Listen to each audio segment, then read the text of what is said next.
Economic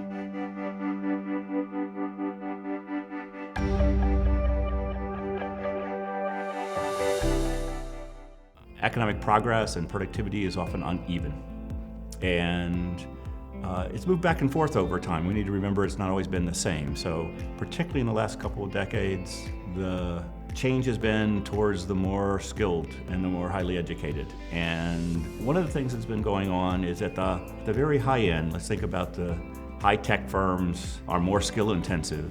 They've actually often outsourced their more lower skilled activities. They maybe once upon a time had a cafeteria, or they had a janitorial staff, or they may even had just very support service staff. They've outsourced that. So those locations have become, I'll say, literally more segregated, and by the way I mean segregated by skill. And at the opposite end, the places like restaurants and grocery stores and general merchandise stores have become more segregated by very low skilled. And so why is that a problem?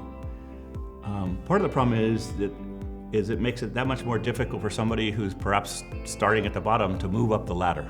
And so higher segregation across firms means you could say it's harder. Maybe that somebody before the segregation, maybe they would start in the mailroom and then work their way to the top. That's much less likely to happen now, given the increased segregation by skill across orders. The labor market is very much about long-term relationships. And again, successful businesses are those that attract and retain their workforce. They are an attractive place to come work, and they are an attractive place to stay. And I think transparency is critical for this, because as a worker, because it's a long-term relationship, you're not just thinking about what my pay will be now and this year. You'd like to know what the career ladder looks like. And if you don't know what the career ladder looks like, you're going to struggle to think about, is this a good place to build my career? So I think the CEOs need to organize their workforces in different ways in 2023 than they were in 2019.